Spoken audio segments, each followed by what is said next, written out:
एक में कुछ मैंडेटरी तो मिनिमम संख्या होनी चाहिए ना। और आप मुझे मत सिखाइए, मैं लॉ स्टूडेंट। यही बता दीजिए कि इक्विटी मेंबर जो है वो 10 कौन है। चलो भाई देखो अब मैं क्या करता बताओ। तो आप पूरे चाहते हैं कि एक बार जब आप हायर एजुकेशन के लिए आ गए, चाहे आप कैटेगरी से आ रहे हैं, चाहे आप जनरल कैटेगरी से, ओबीसी, एससी, एसटी से, तो सबके लिए एक नियम होना चाहिए। आप ये चाहते हैं, या आप एससी एसटी को सेफगार्ड चाहते हैं, ओबीसी को क्यों जोड़ दिया, ये ऐतराज है, या सब रहे एक पेनल्टी का क्लास जोड़ दिया जाए, आप ये चाहते हैं? मैं चाहता हूँ सबके लिए समान नियम हो और पेनल्टी का क्लॉज भी हो, और जो कमेटी बनाई जा रही है उसमें जनरल कैटेगरी का भी रिप्रेजेंटेशन किया जाए। आपको मालूम है कि जनरल कैटेगरी का रिप्रेजेंटेशन उसमें नहीं है? उसमें मैंडेटरी नहीं है, उसमें धर्म लिखा है। ये फंस गया सीएम, इसे पार्टी की मीटिंग समझ के फंस गया। देखिए, अब मैं आपको बताऊं, जब भी रिजर्व की जाती है कोई चीज़, रिजर्व उसको मेंशन किया जाता है। जब आप 22% एससी को, 7.5% एसटी को और 27% ओबीसी को देते हैं, तो वो मेंशन करते हैं कि ये रिजर्व कैटेगरी है। इसके अलावा सब ओपन है। इसी तरह कमेटी के 10 सदस्यों में ये बात कही गई है कि एक एससी होगा, एक एसटी होगा, एक ओबीसी का रिप्रेजेंटेशन होगा, एक विमेन में से, महिला में से, और एक विकलांग में से, दिव्यांग में से। सॉरी, मैंने इस बात से मतलब आपको कोई प्रॉब्लम नहीं है कि उसमें जनरल कैटेगरी का कोई भी नहीं, उसमें 7 हो सकते हैं जनरल में। नहीं है होने। ये जो लाया गया है कानून, इसमें जनरल कैटेगरी को पूरी तरीके से ऐसे एक्सक्लूड कर दिया गया है जिस तरीके से हम ही विलेन हैं, हम ही सबके साथ डिस्क्रिमिनेशन कर रहे हैं। और मतलब ओबीसी, एसटी, एससी वो हमारे खिलाफ डिस्क्रिमिनेशन नहीं कर सकते हैं, ये गलत है।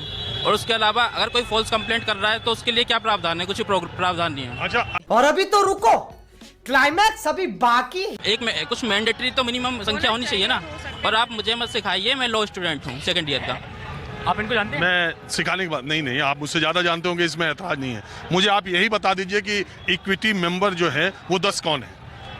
हाँ, मैंने पढ़ा है वो एसटी, एससी और वुमेन, और जो है जो तुमसे ना हो पाएगा।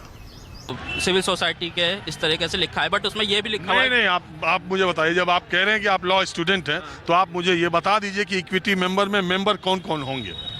आप मेरे मुद्दे को सुनिए पहले, जिसलिए हवा निकल गई। मैं आया हूँ। मैं मुद्दे को नहीं, मैं इसलिए बताना जरूरी है आपके जरिए दर्शकों को भी मैं बता देता हूँ, अगर आपको याद नहीं हो तो भी। एक हेड ऑफ द इंस्टीट्यूट होगा, मान लीजिए दिल्ली यूनिवर्सिटी। मैंने पढ़ रखा है, अगर अभी मुझे याद नहीं है तो कोई बात नहीं, वो पढ़ रखा होगा, याद नहीं, मैं नहीं बता रहा हूँ, लेकिन दर्शकों को तो जानना चाहिए। एक मान लीजिए ये दिल्ली यूनिवर्सिटी है, तो एक उसका वाइस चांसलर, 3 इसके सीनियर फैकल्टी मेंबर, 4 हो गए। एक कन्वीनर कौन? जो इक्विटी सेंटर बनाया जाएगा उसका जो कन्वीनर होगा वो भी एक प्रोफेसर होगा, सीनियर फैकल्टी मेंबर। तो 5 हो गए। और एक नॉन टीचिंग स्टाफ, 6 हो गए। 2 स्टूडेंट, 8 हो गए। और 2 सिविल सोसाइटी के लोग हो गए, 10। अब इन 10 लोगों में यह कहा गया कि इसमें रिप्रेजेंटेशन महिला का, दिव्यांगजन का, एससी का, एसटी का और ओबीसी का होगा। यानी 5 को मान लो आप रिजर्व मान लो, तो 5 में तो कोई भी हो सकता है, ओबीसी भी हो सकता है, जनरल भी हो सकता है, वो एससी भी हो सकता है, और एसटी भी हो सकता है। और सुनिए, महिला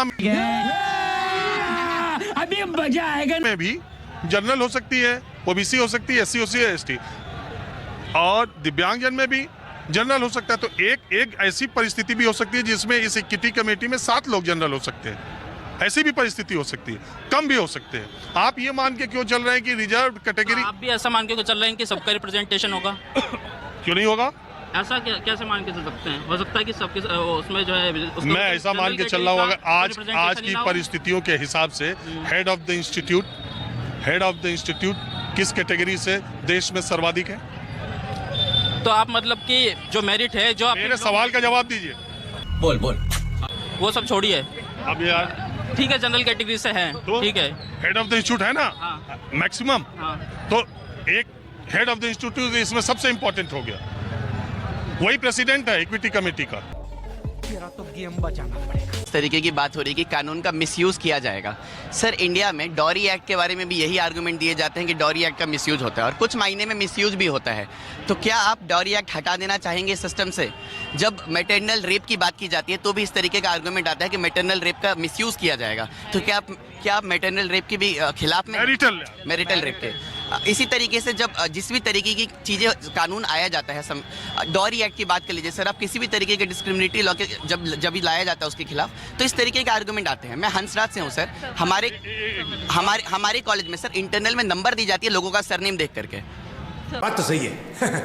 आपका सरनेम में क्या लगा हुआ है उसके हिसाब से आपको इंटरनल में नंबर मिलता है सर। और सर जब आप जो टीचर का लॉ है कि आपको स्टूडेंट से साइन करवाना है तो जाकर के आपका वो सबमिट होगा। लास्ट डे पे बुलाया जाता है, जब कॉलेज बंद हो चुका होता है, क्लासेस नहीं हो रही होती, तब बुलाया जाता है साइन करने के लिए कि लोग पहुंच ना पाए। तो सर डिस्क्रिमिनेशन नहीं हो रहा है ऐसा नहीं है, और ओबीसीज के साथ डिस्क्रिमिनेशन नहीं हो रहा है ऐसा भी नहीं है। जो डिस्क्रिमिनेशन है वो ओबीसीज के खिलाफ साथ भी हो रहा है, और इसीलिए अगर ओबीसी को ईयूसी के इक्वल अपॉर्चुनिटी सेल के अंदर डाला गया है तो इसमें कोई आपत्ति नहीं होनी चाहिए। दूसरी चीज़ सर कि डिबेट का जो मुद्दा है उसको भटकाया किस तरीके से जा रहा है। पहले सर इक्वल अपॉर्चुनिटी सेल का जो प्रोसीजर था वो इलेक्टोरल था, अब वहाँ पे ये हो गया है कि वीसी अपॉइंट करेगा जो इक्वल अपॉर्चुनिटी सेल है उसके लोगों को। तो यहाँ पे डिबेट इस बात पे होना चाहिए कि वीसी अपने मन से अपॉइंट करेगा कि वो किसको अपॉइंट करना चाहता है, किसको अपॉइंट नहीं करना चाहता है। यहाँ से सर डिबेट को हटा करके इस बात पे लाया जा रहा है कि फॉल्स एलिगेशंस लगाए जाएंगे। ये तो सर नहीं सारुण के यहाँ कुछ तो गड़बड़ है जरूर। ही बराबर है, कोई ऐसा थोड़ी कि जनरल है कि कोई ओबीसी है। सी अब ऐसे देखा जाए कैटेगराइजेशन तो हम खुद ही कर रहे हैं अपना, क्योंकि ऐसा तो है नहीं कि भाई चोर सिर्फ एससी में या फिर ओबीसी में या फिर जनरल में। भाई गलत हर किसी के गलत ऐसा है कि हर किसी के माथे पे लिखेंगे हम गलत है हम सही है, वो तो कोई भी हो सकता है। हाँ जी, आपके दोस्त हाँ, तो आप क्या इनको लेकर के आए कि चलो देखे ओबीसी वाले यूजीसी का कितना विरोध कर रहे हैं नए नियम का? नहीं, कौन शर्म है? कुछ शर्म आया है? Belonging from the general category, और ही इज लाइक कि तुम अपने दोस्तों को ले गए हो कि तुम्हारे कितने ओबीसी दोस्त साथ में खड़े होते हैं। तो मैंने कहा भाई मैं ओबीसी में चल रही हूँ साथ में, लेकिन मैं क्या सीन है, वाह क्या सीन है। कुछ होने वाला, खेल खत्म, bye bye, tata, goodbye, गया। तो मेरा आप लोग को आदाब, नमस्कार। मेरा नाम विजय है, आप लोग देख रहे हैं भगत लोल की वीडियो। तो पीछे आप लोग देख ही चुके हैं कि किस प्रकार से हंगामा मचा हुआ है यूजीसी कानून के ऊपर, क्योंकि ये तो कानून लागू हो गया है, इसको जो है वापस करने के लिए कितना वो हंगामा मचा हुआ है आप लोग देख ही रहे हैं।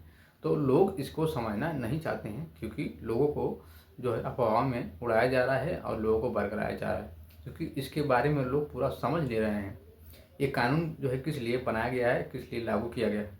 इस कानून को पहले अमेंडमेंट जो किया गया है तो क्यों किया गया है, क्यों लागू किया गया है, लोग इस पर नहीं समझ रहे हैं।